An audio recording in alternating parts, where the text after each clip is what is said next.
and welcome to another book review video.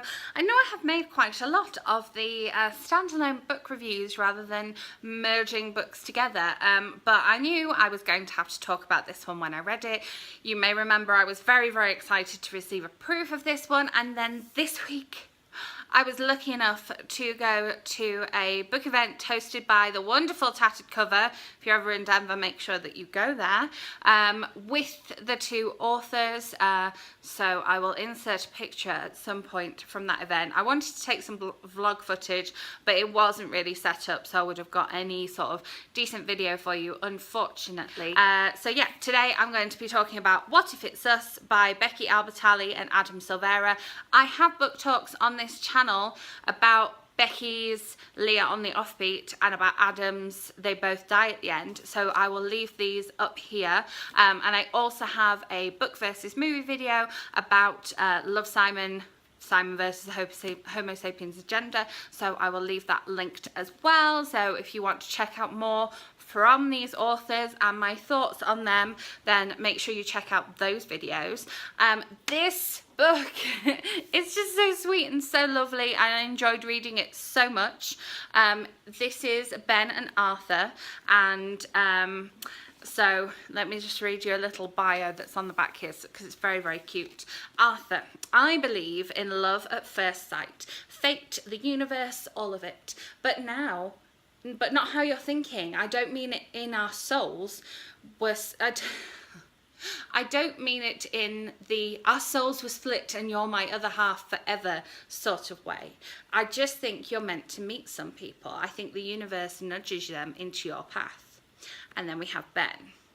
This is New York, so Post Office Arthur won't pop up into my life again.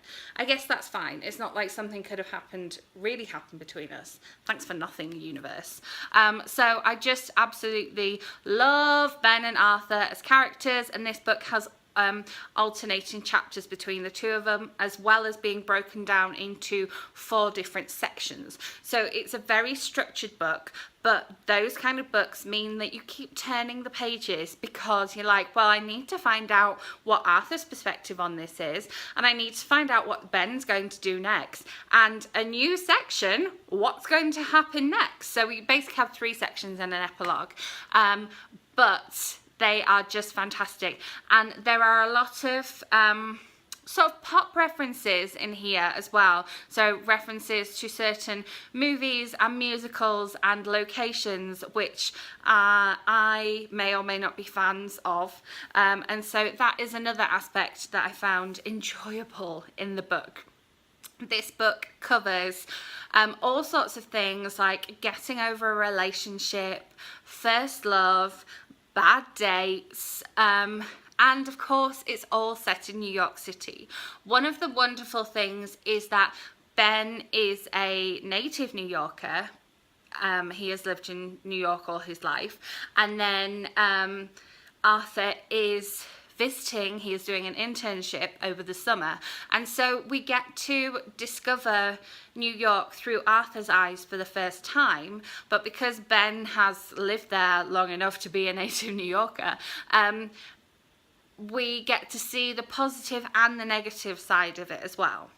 This book also covers bigger issues like racism, homophobia, dealing with anxiety and panic attacks, but that wasn't my takeaway from the book. My takeaway from the book is that this is a wonderfully cute but realistic love story, and those things are just things which are part of these characters' everyday lives, and so we deal with them as readers through Ben or Arthur or both, dealing with them as part of just getting on with life. And I think that that is one of the best ways. I talk a lot on this channel about things dealing with issues but not being an issues-based book, and I think that this is definitely one of them as well. I did love the New York scenes, and I laughed and I cried.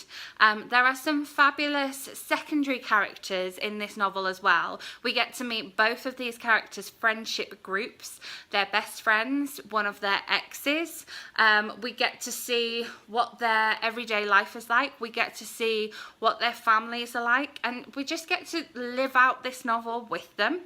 I'm excited that the rights have been bought for the movie because I think it's going to be a really, really sweet movie. But yeah, it kind of had it all for me. I'm a big fan of both of these authors, so I knew I was going to love the book unless they did something drastically different to the way their writing normally goes.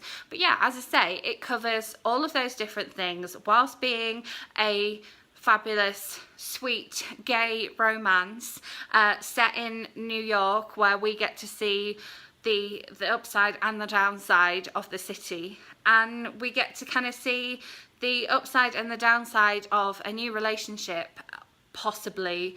And yeah, the whole thing is centered around these misconnections, things that you find where it's like, oh, you were the boy in the coffee shop with the Adam Silvera novel.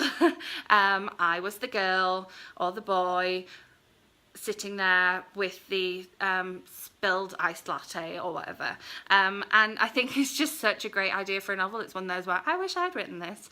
But yeah, just loved it. Really, really recommend it. It will make you laugh. It will make you cry. And overall, it's just a sweet love story, but also very realistic with big doses of New York City in. So yeah, so as I say, it was wonderful to meet these authors.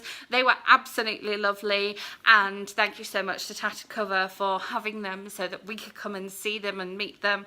And yeah, they answered some really, really interesting questions as well, which was great to hear, not just about the book. And yeah, I feel like I need to go away. There's one of Adam's novels I haven't read, which is his first novel, More Happy Than Not. I think I need to be in the right place to read that because his novels do make me cry. And then I really, really want to reread Leah. I have downloaded the audiobook of it so I can reread it, because obviously I gave away my copy because it was so wonderful, just like I did with my copy of Simon. What you gonna do? Okay, thank you so much for watching. I will be back with another video soon, so make sure you are subscribed so that that lands in your subscription feed, and let me know in the comments what your favourite book by either of these authors are. If you have just seen the Love, Simon film, then let me know about that as well, because you know I love that film. And yeah, I hope you enjoy checking out my other videos about these authors, because apparently I chat about them quite a lot on this channel. So yeah, I will be back with another video soon. Bye!